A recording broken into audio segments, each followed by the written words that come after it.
আওয়ামী লীগের দিনকাল এমনিতেই ভালো যাচ্ছে না। রাজনৈতিকভাবে তারা কোনো অবস্থান নিতে পারছে না, আন্তর্জাতিকভাবেও কোনো সমর্থন পাচ্ছে না এখনো পর্যন্ত যে আওয়ামী লীগের নির্বাচন তাদের পার্টিসিপেট করতে দেওয়া হোক, এমন কোনো বিবৃতি পশ্চিমা কেউ কিন্তু বলেনি। এর মধ্যে তারা ঝটিকা মিছিল করছে, ধরপাকড় চলছে, কোনোভাবেই তারা আর মানে তাদের কার্যক্রম করতে পারছে না বা সাপোর্টও পাচ্ছে না। এটা কিন্তু কখনো হয় না। এইরকম একটা রাজনৈতিক দল যারা নির্বাচন করতে চায় কিন্তু তাদের পক্ষে কোনো শক্তিশালী কোনো আন্তর্জাতিক গোষ্ঠীর কোনো সে নেই। এর মধ্যে আন্তর্জাতিক গণমাধ্যমগুলোতে একের পর এক উঠে আসছে ওই দলের বা তাদের শাসন আমলের দুর্নীতির নানা রকম তথ্যচিত্র। সর্বশেষ লন্ডন ভিত্তিক দৈনিক ফিনান্সিয়াল টাইমস একটা সরেজমিন প্রতিবেদন করেছে এবং তার সঙ্গে অনেকেই যুক্ত, মানে ব্রিটিশ সাংবাদিকরা যুক্ত, চিন্তা করেন। এবং সেখানে বলা হচ্ছে, তথ্যচিত্রটি নিয়ে এফটি বলছে যে প্রধানমন্ত্রী হিসেবে শেখ হাসিনার 15 বছরের শাসনামলে প্রায় 234 বিলিয়ন ডলার, যেটা টাকার অর্থ হচ্ছে 2,34,000 ডলার বা 28,54,800 কোটি টাকা। চিন্তা করেন, এই টাকা বাংলাদেশ থেকে লুট হয়েছে বলে অভিযোগ করা হয়েছে। এই টাকা কিভাবে দেশ থেকে বের করে নেওয়া হয়েছিল এবং তা ফেরত আনা আদৌ সম্ভব কিনা তা নিয়ে ফিনান্সিয়াল টাইমস বিক্ষোভকারী রাজনীতিক, ব্যবসায়ী এবং বিশেষজ্ঞদের সঙ্গে কথা বলেছেন।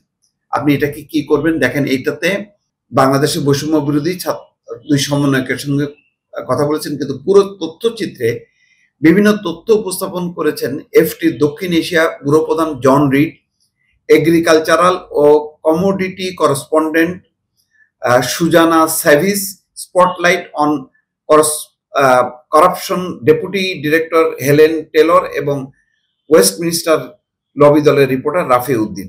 এখন সেটা বলা হচ্ছে যে কিভাবে দুর্নীতির শাসনটা শুরু হলো, তার একটা দীর্ঘ বয়ান দেয়া আছে। সবচেয়ে গুরুত্বপূর্ণ হচ্ছে যে এই দুর্নীতির টাকা যে 234 বিলিয়ন, সেটা কিভাবে ঢাকা থেকে লন্ডনে এসে পৌঁছালো এবং লন্ডনের যে বিপুল বৃত্ত বিভিন্ন কর্নারে কর্নারে সেটা কিভাবে ধরা পড়লো, সেগুলো নিয়ে কিভাবে তদন্ত চলছে তার একটা বিস্তারিত বিবরণ দেওয়া হয়েছে। তথ্যচিত্রের এক পর্যায়ে লন্ডনের হোয়াইট চ্যাপেল স্টেশন দেখে বলা হচ্ছে যে স্টেশনটি থেকে বেরোলেই সাইনবোর্ডে লেখা দেখা যায় ওয়েলকাম টু হোয়াইট চ্যাপেল। কথাটির ইংরেজি পাশাপাশি বাংলায়ও লেখা। এতে বোঝা যায় বাংলাদেশ এবং যুক্তরাজ্যের সম্পর্ক কত পুরনো। এই পুরনো সম্পর্ক উপর ভিত্তি করে এখন এটা বিনিয়োগের জন্য একটা আকর্ষণীয় জায়গা হয়েছে। সেখানে পাচারকারীরা, টাকা পাচারকারী লুটেরারা আসছে কেন? এখানে হচ্ছে শেখ রেহেনার বসবাস, এখানে হচ্ছে টিউলিপ সিদ্দিকির বসবাস, অর্থাৎ তাদের একটা আদি নিবাস, এবং শেখ হাসিনাও লম্বা সময় এখানে বসবাস করেছেন। ফলে এটা একটা নিরাপদ জায়গা, বিনিয়োগের জন্য একটা শ্রেষ্ঠ জায়গা। এই কারণে এখানে এসছে প্রচুর পাচার টাকা।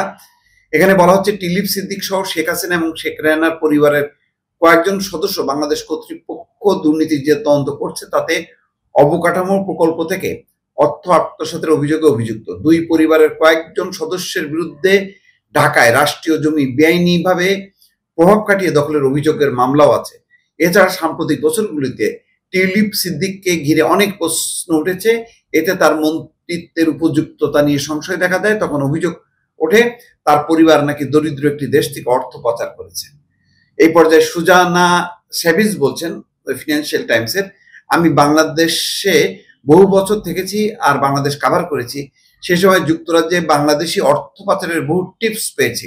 এরপর শেখ হাসিনার পতন হলে আমি সহকর্মী রাফি উদ্দিনের সঙ্গে আলোচনা করি কিভাবে এগুলি তদন্ত শুরু করা যায়। যাই হোক, টোটাল বিষয়টা এই যে এক ধরনের অনুসন্ধানী রিপোর্ট, তথ্যচিত্র, পুরো বিষয়টাই চলে যাচ্ছে আওয়ামী লীগের বিরুদ্ধে। এমনিতেই আওয়ামী লীগের রাজনৈতিক অবস্থান এখনো পর্যন্ত নড়বড়ে, কোনো আন্তর্জাতিক স্বীকৃতি নেই, শুধুমাত্র আশ্রয় দিয়ে রেখেছে দিল্লি। তার মধ্যে যখন কি আন্তর্জাতিক গণমাধ্যমগুলো বলতে থাকে যে একের পর এক যে তারা দুর্নীতির পাহাড়, সম্পদের পাহাড় জমিয়েছে লন্ডনে, তখন আর এই দলটার কোনো নৈতিক মেরুদণ্ড থাকে? প্রশ্ন রাখলাম দর্শক।